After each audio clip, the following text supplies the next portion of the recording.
স্বৈরাচার শাহজাহান বাহিনীর বিরোধী শূন্য করার ছক এবং শূন্য করার ছক কষতে গিয়ে রোহিঙ্গাদের ঢোকানোর কাজ করত এই শাহজাহান এবং শাহজাহানের বাহিনী।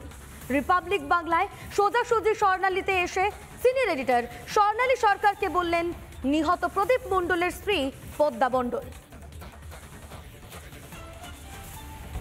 আজ বোঝা যাচ্ছে আসলে শেখ শাহজাহানকে টাচ করলে শুধুমাত্র খুন ধর্ষণ নয়, তার সঙ্গে পাচারের অনেক পর্দাফাশ হয়ে যাবে।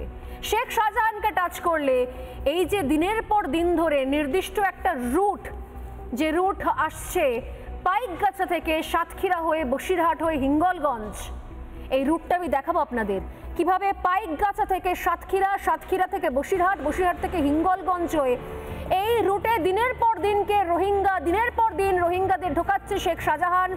সেখানে বছরের পর বছর ধরে তাদের কলোনি বানাচ্ছে, তাদেরকে সেখানে রাখছে এবং তাদেরকে অবৈধ নথি দিয়ে জাল তাদের ডকুমেন্টস বানিয়ে তাদেরকে ভাড়াটে খুনের মতো কাজ করছে।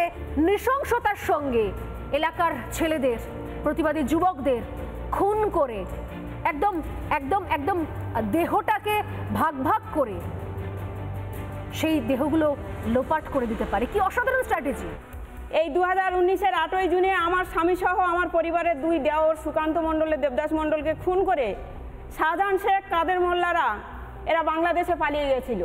আচ্ছা, মানে আমি একটু একটা রুট দেখাচ্ছিলাম আপনাদেরকে যে পাইকগাছা থেকে সাতক্ষীরা, সাতক্ষীরা থেকে বসিরহাট, বসিরহাট থেকে হিঙ্গলগঞ্জ হয়ে এই সন্দেশখালীর একাধিক জায়গায় ডেরা। আপনি বলছেন কাদের মোল্লা, এই শেখ, তার মধ্যে শেখ শাহজাহানও ছিল তখন। হ্যাঁ, শেখ শাহজাহান, কাদের মোল্লা তারা এই খুনের পরে পালিয়ে গিয়েছিল বাংলাদেশে। বাংলাদেশের কোন জায়গায়? সাতক্ষীরাতে পালিয়ে গিয়েছিল, যেখানে শেখ শাহজাহানের ছয় ছয় জমি আছে, সেখানে ব্যবসা আছে সাতক্ষীরাতে বাংলাদেশের। এবং আপনি মারাত্মক অভিযোগ করেছেন যে রোহিঙ্গাদের নিয়ে এসে খুনের কাজে ব্যবহার করা হয়েছে। হ্যাঁ, ওই দিন পুরো হাটগাছি অঞ্চলের মানুষ দেখেছে, কারণ এটা অন্ধকারে হয়নি, রাতেও হয়নি, প্রকাশ্য দিবালোকে হয়েছিল এবং পুলিশের সামনেই হয়েছিল। কি হয়েছিল? পুরো রোহিঙ্গা দিয়ে এলাকা ঘিরে দেওয়া হয়েছিল। আর এই পুলিশ সবার প্রথম আমার বাড়িতে ঢোকে এবং সবাইকে ডেকে ডেকে বলে যে মাঠে পাঠিয়ে দাও, ওইদিকে ওদেরকে পাঠিয়ে দাও।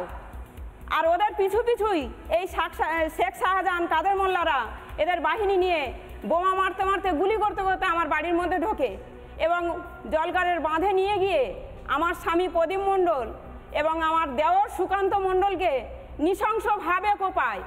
এবং শুধু তাই নয়, জলের মধ্যে চুবিয়েছে, গুলি করেছে, তাতেও ওদের শান্তি হয়নি, কারণ ওরা সন্দেশখালী তথা সারা বিশ্বকে দেখাতে চেয়েছিল যে বিরোধী শূন্য আমরা রাখতে চাই। তাই যদি না হতো, একটা মানুষকে মারার পরেও তক্তার মধ্যে পেরেক মেরে পুরো মাথার খুলিটাকে ছিদ্র করে দেওয়া হয়েছিল।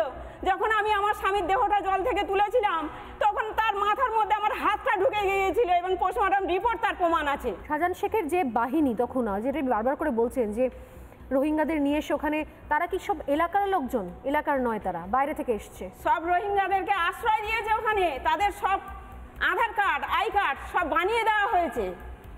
কারণ শাহজাহান শেখ ওখানে 600 একর জমি সম্পত্তি দখল করেছে। কিভাবে করেছে? ওনার নিজের বিএলআর, নিজের ভিডিও, নিজের সবকিছু রোহিঙ্গা বসিয়ে দিয়ে। নানা ধরনের কন্টেন্ট দেখার জন্য লাইক করুন, শেয়ার করুন আমাদের ফেসবুক পেজ, সাবস্ক্রাইব করুন আমাদের ইউটিউব চ্যানেল। পাশাপাশি অন্যান্য ব্রেকিং নিউজের জন্য অবশ্যই চোখ রাখুন রিপাবলিক বাংলায়।